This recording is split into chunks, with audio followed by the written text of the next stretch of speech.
Hey guys, Andrea here, and today I'm going to be showing you a low-carb chocolate chip cookie recipe. I found it online. I'm not sure what website I actually got it from. I will try to find that and link it down below. It seems pretty straightforward. We are going to be using the Carbquik for this recipe. So I have not tried this yet, so I will be tasting it for the first time with you guys. So let me get this camera turned around and let's get into this. Alright guys, so in this bowl I have 2 large eggs, a teaspoon of vanilla, and a half a stick of butter that's been softened. And now I'm going to add in a half a cup of sweetener. I prefer to use this Anthony's Erythritol that I get from Amazon. I will link it down below. I think I have looked around at different prices for Erythritol, and I think that this is the best deal that I have found. And I really like the flavor of Erythritol. You could use Splenda or Stevia, but for me, this tastes the closest to real sugar. And just need a half a cup of that.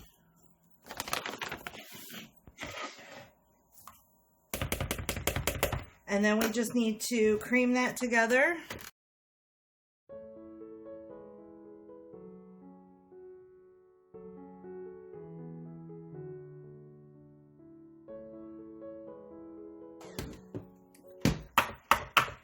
And once that is creamed together, we're going to go ahead and add our dry ingredients, which is going to be 1 teaspoon of baking powder,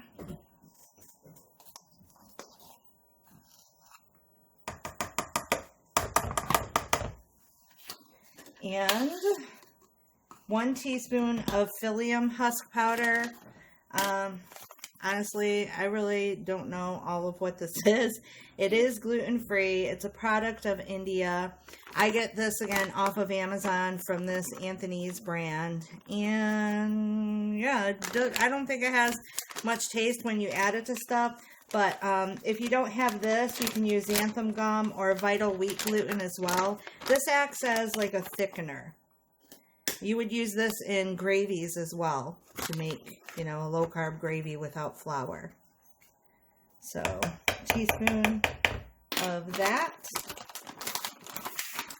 And then we are going to add 3/4 of a cup of this Carbquik.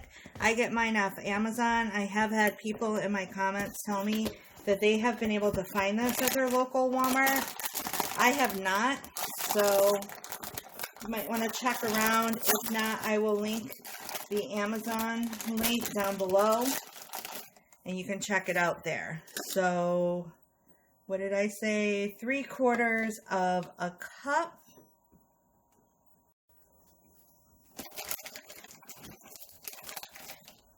It seemed kind of odd to me that this didn't call for too much flour. The Carbquik is usually a 1-to-1 ratio with regular flour, so I don't know, you guys. I'm kind of scared about how these cookies will come out, but I printed out a few different cookie recipes, and I printed out ones that had a lot of high reviews, so crossing our fingers on this one.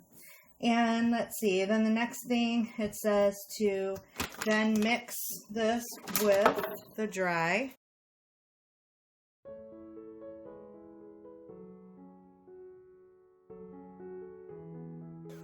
That came together pretty easy.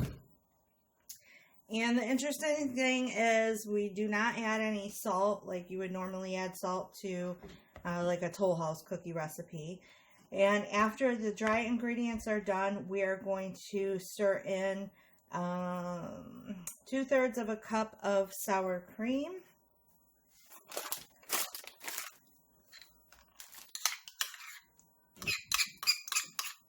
I've noticed that a lot of low-carb recipes do call for sour cream, which is fine. Okay, 2/3 a cup. And what does it say? It says whip in the sour cream. I'm just going to use my blender again.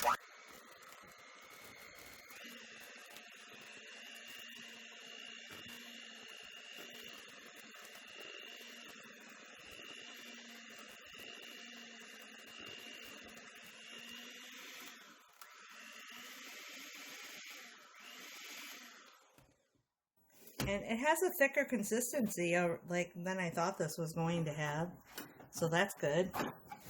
And then the last thing we're going to do is add in some chocolate chips. I have been finding this Lily's brand of chocolate chips all around in the regular box stores. So I know Walmart's had it. If you live in like the region where I am and you have a Meijer store, Meijer has been carrying this. And Kroger's also has this.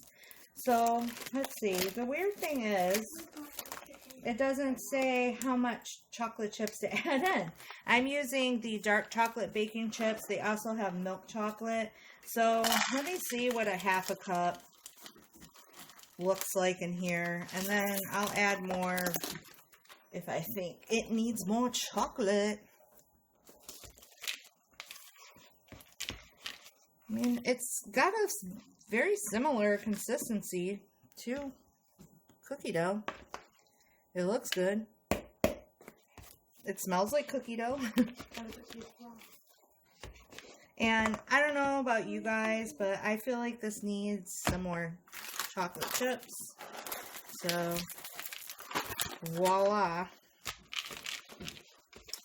And now it says that you're going to spoon these onto a greased sheet pan.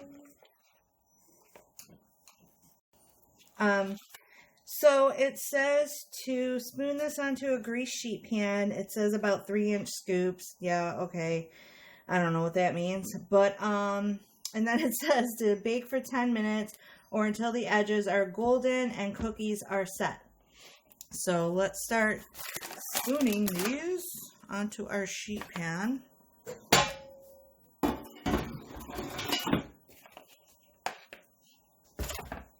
Again, I don't know how much they're considering 3-inch, so without knowing how these are going to spread, you know, I don't know what to expect with these, so I'll just go for kind of a teaspoon blob there. And it does have, on the recipe, it has a special note, and it says these will not brown up on the top as much as they do on the bottom. It says you may take a peek in the oven and think they aren't cookies. That's scary. Lightly touch with your fingers for firmness and check the bottom for browning. And then it advises to cool on a wire rack. So, oh boy, I have high hopes. I haven't had like a good homemade, or really a good chocolate chip cookie in a long time.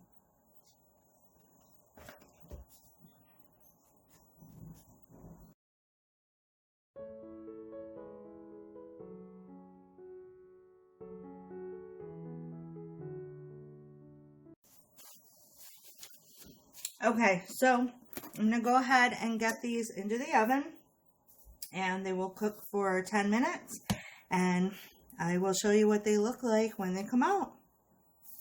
Okay, you guys, so this is what they look like when they're all done. As you can see, they don't get really brown on the top, but if I can show you, they do get brown on the bottom. They almost remind me of like a pancake right now. Here, I'll just flip it over so you can see. Nice and brown. They're soft. It says to let them cool on a wire rack. I don't have a wire rack, so I'm just going to leave them on here for a few minutes and let them cool down, see if they get a little more firm. They're definitely firm.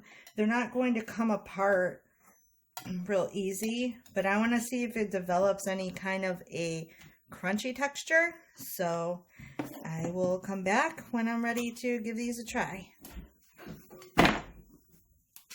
Alright, you guys, so this is what they look like when they are all done, and they really did not firm up. If you can see, they really remind me of more of a pancake.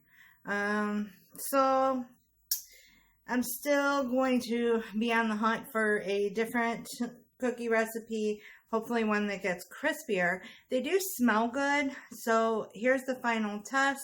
Do they taste good? And I wish my hubby was here to try this out with me. We usually try out the recipes together, but here we go.